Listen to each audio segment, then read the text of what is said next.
Ce gars sur le chemin du guéri, il te voit t'entraîner, ton corps bâtir et ne peut s'empêcher de te voir comme un satyre. Avec son gros bide qui pend et son corps plus que dégoûtant, il ose dire: à quoi ça te sert d'aller à la salle? Est-ce que tu arrives à gérer des filles en allant à la salle? Moi je n'ai pas besoin d'aller à la salle pour gérer des filles. À 20 ans, la jeune version de moi-même en a une marque qu'une fille ne veut de lui. Je me suis donc mis à entraîner mon corps 4 fois par semaine. Comme tout débutant, j'ai fait des erreurs. Si je pouvais retourner en arrière aujourd'hui et recommencer tout depuis le début, je le referais. Mais cette fois-ci, en suivant la voie du Jah, prendre conseil chez quelqu'un d'expérimenté pour ainsi éviter de galérer ou me blesser. Salut, je m'appelle Élisée, je t'aide à devenir un Jah. Et cela à travers la voie du Jah, qui consiste au quotidien à choisir la difficulté à la facilité, le charbon à la vititude. Tu ne peux surtout pas rater ça. Alors abonne-toi et sois le bienvenu dans la tribu des Jah. J'aimerais faire un truc pour cette tribu des Jah. Pose-moi une question, n'importe laquelle, en commentaire sur n'importe quoi. J'y répondrai à chaque fin de vidéo. Je ferai apparaître le nom de la personne ainsi que le commentaire. Je choisirai le commentaire et j'y répondrai à la fin de la vidéo prochaine. Lâche tes meilleures questions en commentaire, les meilleurs trucs que tu aimerais me demander. D'habitude, je ne fais ça aux gens que je coach en face à face. Lâche-moi tes meilleurs commentaires, peu importe la question que tu veux savoir. Lâche-moi ça en commentaire. En mars 2020, j'ai pris la meilleure décision de ma vie, mettre à la musculation. Après que cette fille avec laquelle j'étais en train de parler depuis plus de 4 mois, cette fille dont j'étais éperdument amoureux, cette fille avec qui j'allais boire des cafés, cette fille avec qui j'allais boire des verres, cette fille à laquelle je ne faisais que penser chaque nuit, venait de m'annoncer qu'elle avait un copain. La douleur m'a tellement brisé que ce jour-là, j'ai décidé de me mettre à la musculation, changer mon corps pour ne plus avoir à endurer cette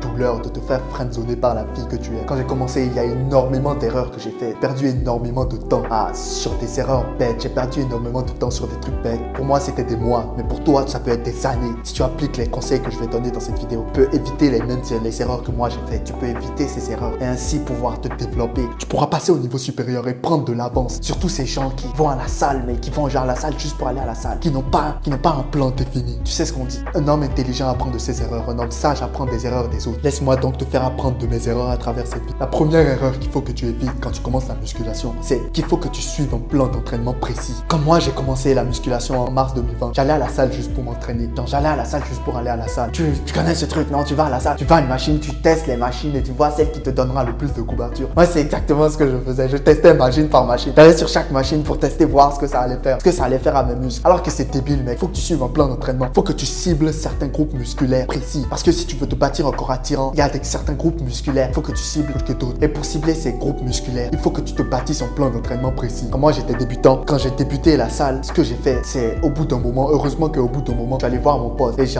lui ai demandé un des potes qui allait à la salle avant moi. Ça devait faire 1 ou 2 ans qu'il allait à la salle avant moi. Et je lui ai demandé un plan d'entraînement précis à suivre. Et j'ai suivi son plan d'entraînement.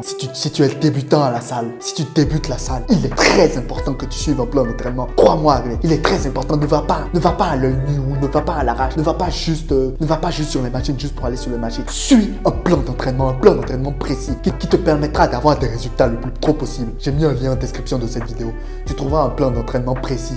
Pour les 5 muscles de ton corps, il y a un plan d'entraînement pour le dos, il y a un plan d'entraînement pour les bras, il y a un plan d'entraînement pour les jambes, il y a un plan d'entraînement pour les pieds, il y a un plan d'entraînement pour les becs, et il y a un plan d'entraînement pour les épaules. S'il te plaît, mon rêve, s'il te plaît, si tu commences la salle, ne fais pas les mêmes erreurs que moi, ne va pas à la salle juste pour tester les machines. Suis un plan d'entraînement précis, plan d'entraînement qui te ramènera des résultats. La deuxième erreur que tu dois éviter à tout prix quand tu commences la salle, priorise la technique au nombre de poids que tu soulèves. Comme moi, j'ai commencé la salle, vu que je suis quelqu'un de très compétitif, et genre, je me compare beaucoup à comment les autres sont, c'est mauvais, c'est néfaste pour toi. Ne te compare pas à comment les autres sont. Mais moi, je le faisais énormément. Du coup, quand je voyais quelqu'un soulever de très gros poids, quand je voyais quelqu'un soulever plus lourd que moi, ça devait être qui avait la plus grosse bille. Et ça devait être moi qui devais soulever plus lourd que lui. Du coup, je mettais.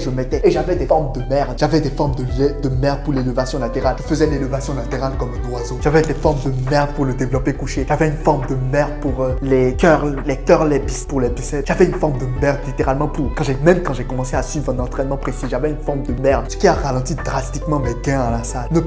Priorise la technique au nombre de poids que tu soulèves. On s'en fout totalement du nombre de poids que tu soulèves. Mais que le gars, que tu soulèves 100 kg développé couché ou que tu soulèves 20 kg, ça n'a pas d'importance, gros. Ça n'a pas d'importance. La seule chose qui est importante, c'est que tu fasses bien la forme. C'est que tu aies une bonne forme et une bonne technique. Parce que tu puisses bien détruire ton muscle pour qu'il puisse se reformer plus fort. Il faut que tu aies une bonne technique. Et la technique est littéralement plus importante que le nombre de poids que tu soulèves. Tu peux soulever bien moins lourd que quelqu'un. Et quand tu as une bonne technique, tu peux gagner beaucoup plus vite que cette personne qui soulève lourd. Parce que mec, ton but, si tu regardes cette vidéo, laisse-moi supposer que ton but c'est de gagner en muscle, c'est de te bâtir encore, c'est de te bâtir encore La meilleure façon d'y arriver, c'est d'avoir une bonne technique et d'avoir une bonne forme et de faire bien les exercices. Ce n'est pas de soulever lourd. Soulever lourd viendra avec le temps. Mais si tu fais comme moi et tu décides que tu veux soulever lourd depuis le début, oh gros, tu risques de te blesser et tu risques de ne pas prendre en muscle. Tu risques de prendre en muscle très lentement. Tu risques de te blesser et de prendre en muscle très lentement. Thomas, c'est triste à dire comme ça, mais c'est la triste réalité. Donc, la forme que tu as en faisant les exos est beaucoup plus importante que le nombre de poids que. Ne fais pas l'erreur de comparer aux autres. Ne fais pas l'erreur de dire que Ouais, je vais soulever plus lourd que lui. Je vais avoir une plus grosse bite, je vais soulever plus lourd à ci, je vais soulever plus lourd à ça. Je vais soulever 100 kilos à ci, je vais soulever. c'est pas important, gros, c'est pas important. La seule chose qui est importante, que tu aies une bonne forme et une bonne technique.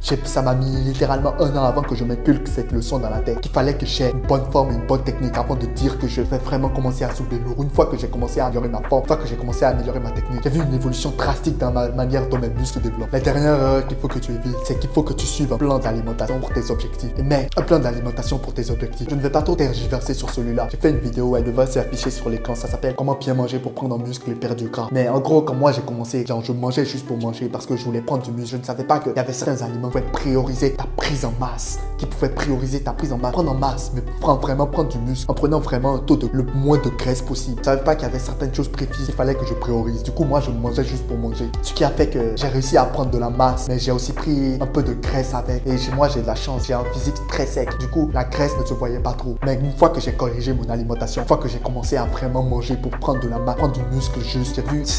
Physique est devenu vraiment sale. Physique est devenu salement sale. Ma mâchoire est devenue plus tracée. Tout est devenu mieux. Du coup, mec, il faut que tu suives un plan d'alimentation précis pour tes objectifs. Si tu veux prendre de la masse, il faut que tu manges des choses qui maximiseront ta prise en muscle et qui diminueront ta prise en graisse. Il faut que tu manges des aliments qui ne sont pas riches en graisse, qui favoriseront ta perte de graisse et aussi ta prise de muscle. C'est un peu con. Le sujet est un peu compliqué. J'ai fait une vidéo détaillée où je t'explique exactement comment faire. Une vidéo où je t'explique genre quoi manger exactement pour prendre en muscle et perdre de la graisse. Elle devrait s'afficher à l'écran dans quelques instants. Ne fais pas les mêmes erreurs que moi. Ne fais pas les mêmes erreurs que moi. Sois plus intelligent. Parce que si je devais retourner en arrière aujourd'hui, sans me mentir ou sans m'en vanter, en 1 an, je pourrais acquérir le physique que j'ai eu maintenant en 2 ans et demi. En 1 an, avec les connaissances que j'ai actuellement, je pourrais avoir le physique que j'ai maintenant en 1 an. Alors que aujourd'hui, ça m'a pris 2 ans et demi pour atteindre. Tu as regardé jusque-là de la vidéo, tu peux t'abonner, liker, commenter. Le monde est à toi. Il n'y a plus que toi pour le conquérir. À la prochaine dans une autre vidéo.